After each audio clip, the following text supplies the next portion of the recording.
बे एबेक्सन खालामबाय थानाय समावनो जे दंफैयो अल आसाम स्मल टी ग्रवार एसोसिएशननि मावफुं आफादगिरि बिथांनिफ्राय आं मिथिनो लागोन जिहेतु दिनैहाय गसाइगाव सार्कोलनि जि आवथायाव दिनै मोनसे एबेक्सन खालामनाय मोनसे हाबाफारि लादों बेनि बागै मा बुंगोन? ना बे माबानिफ्राय जोंनि एसोसिएशननिफ्राय बुंनांगौआ बेनो जे स्मल टी ग्रवार्स जायफोर दङ स्मल टी ग्रवार्सफोरनो हा एलटमेन्ट होनाय आरो लिस्टआव होनाय बेटरनि खोथा बिटिसि माबाजों कर्तृपक्षजों एडमिनिस्ट्रेसनजों रायज्लायगासिनो दंमोन दा बिनि गेजेरावनो दा नैबे एभिक्सना जादों दा खोथाया जेराव एलटमेन्ट होनाय खोथा सोलिगासिनो दं एभिक्सनखौ मानो खालामखो जों बुजि मोनाखै खिन्थु मोनसे खोथा मा सारा आसामावनो एमप्लयमेन्ट जेनेरेट खालामनो हादों होनोब्ला एकमात्र स्मल टी ग्रवार्सआव गभर्नमेन्टनिफ्राय खुनु माबा गैया माने अनसुंथाइ होनाय बेफोरनि स्किम बा प्रजेक्ट आसाम गभर्नमेन्टआवबो गैया जोंनि बिटिआरआवबो गैया गतिके बेबायदि अनसुंथाइ मोनाब्लाबो बिटिसिनि माबायाव बे स्मल टी ग्रवार्सफ्रा खिन्थु एमप्लयमेन्ट खालामगासिनो दं माने खामानि होगासिनो दं बहुत मानसिफ्राबो खामानि मावनानै दा सोलिगासिनो जानानै दं दा नैबेबायदि इलेक्सन सोलिबाय थायोब्लाथ' एमप्लयमेन्ट प्रब्लेम मोनसे जागोन आनएमप्लयमेन्ट प्रब्लेम मोनसे क्रिएट जागोन दा बिटिसि गभर्नमेन्टखौ आं बेखौनो खावलायगोन जे स्मल टी ग्रवार्सफोरनो जाहाथे माने हा एलटमेन्टनि खामानिखौ मावनानै होयो बिटिसिनिफ्राय अनसुंथाइ होयाबो बिनि खोथा माने बिटिसि सरकारनि खोथा खिन्थु स्मल टी ग्रवार्सफोरनो जुदि हाखौ एलटमेन्ट खालामना होयोब्ला बेबायदि जुदि इलेक्सन खालामाब्ला बहुत मानसिफ्रा माने बेवहाय खामानि मोनगोन आरो आनएमप्लयमेन्ट मोनसे सल्भ खालामनानै दं बा स्मल टी ग्रवार्स आसामाव टटेल 2,25,000 दा स्मल टी ग्रवार्स दं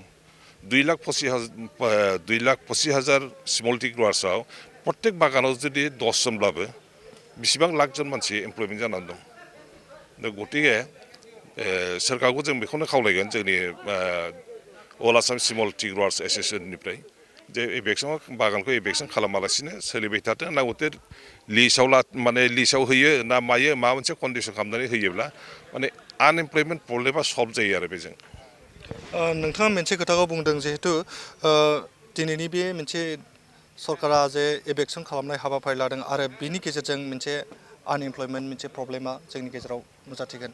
दा नोंथांनि बायदिब्ला जिहेतु दिनैहाय मोनसे एबेक्सन खालामदों बेखौ नोंथांनि मथेब्ला माबायदि सानो नोजोरजों मोजां जादों ना गाज्रि जादों? एभिक्सनखौथ' जों जेरावनाखि माने मानसिफ्रा खामानि मावनानै दं जेराव माने एमप्लयमेन्ट मोनगासिनो दं मानसिफ्रा दा बेफोरबायदि जिनिसखौ आंनि मथेबा एभिक्सन खालामनाया मोजां आरो बिनिफ्राय दासान्दि बेबो थिग जे बिटिसिआव स्मल टी ग्रवार्सनिफ्राय खुनु साब डिपार्टमेन्टनिफ्रायनो टी सेक्टरनिफ्राय खुनु रिभिनिउ मोना दा रिभिनिउ मोननायनि थाखाय बेब'स्था खालामनानै मोनसे मेकानिजम जुदि बिटिसिआ बानायोब्ला निस्सय बिटिसिआबो लाब जागोन माने गभर्नमेन्टआबो लाब जागोन आरो ग्रवार्सआबो लाब जागोन आरो पाब्लिकआबो लाब जागोन। आच्चा बेसेबांसो बिगा दंमोन बेयाव दिनैनि जिथु एबेक्सन ड्राइभ खालामदों? बाहाय आं मिथिनाय मथे साथामनि दङ साथामजों मथाय एबाउट 250-250सो दंदां माबाया बागाना आरो बेवहाय आं मिथिनाय मथे साथामनि दं। नोंथांनि एसोनिफ्राय मा बुंगोन दिनैनि जिथु बेफोरबायदि इलिगेलि जिथु जायगा लानानै थानाय आश्रय लानानै थानाय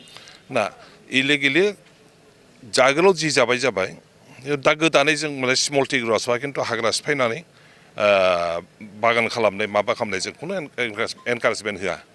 कारन प्रडाक्सना जेसेबां बारायगासिनो दङ बेबो मोनसे प्रडाक्सना जेसेबां बारायगासिनो दङ बे हिसाबै खिन्थु बेवहाय जोंनाव फेक्टरिबो बेदरनि गैया रिभिनिउखौ बेंगलासो मोनगासिनो दं कारन बिलाइआ बेंगलावसो थांजोबो प्लास इक'लजिकेल बेलेन्स लाखिनो थाखाय न' डाउट साहाया बहुतखिनि माने हेल्प खालामो इक'लजिकेल बेलेन्स लाखिनायाव बे हिसाबै नर्मालि जे हाग्रा दङ बे हाग्राखौ सिफायनानै जुदि सोरबा बागान खालामोब्ला बेखौ जों एनकारेजमेन्ट होआ गोदानै रावबो साहा बागान दा खालामथों कारण बहुत समस्या दङ फेक्टरिनि खोथा दं लेबारनि खोथा दङ स्किलनि खोथा दङ गतिके बेफोर गासिबोखौ सिन्था खालामनानै आं बुंगोन जे गोदान रावबो बागानखौ दा खालामथों हाग्रा सिफायनानै बागान खालामनायखौ जों सापर्ट खालामा खिन्थु आगोलाव जिखिनि मावदों बेखिनिखौ रिभिनिउ फैनायनि आरो एमप्लयमेन्ट जे माबा खालामदों मोनगासिनो मानसिफ्रा बेखिनिया कन्टिनिउ सोलिबायनि थाखाय गभर्नमेन्टआ मोनसे मेकानिजम बहनोब्ला मोजां आरो बेखौ जोंनिफ्राय खावलायनाय दं जे मोनसे मेकानिजम बहन जेराव गभर्नमेन्टआबो रेभिनिउ मोनो इक'लजिकेलबो बेलेन्स जायो गोदान हाग्राबो जाहाथे सिफायनो हाया बे धरननि मोनसे मेकानिजम मोनसे बहननानै खालामनो थाखाय आङो गभर्नमेन्टखौ खावलायो जोबथायाव आं बेखौल' सोंगोन जे बिटिआरनि गेजेराव आसामनि बाथ्राखौ आं बुंथ'लिया बिटिआरनि गेजेराव बेबायदिनो इलिगेलि बिदि साहा बागान खुलिनाय बा मावख' फसंनाय बिदि दं नामा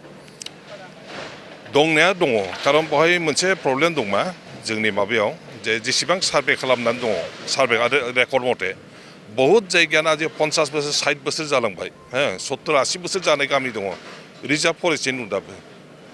60-70 बोसोर सिगांनिफ्रायनो बे रिजार्भ जाना दं वारिस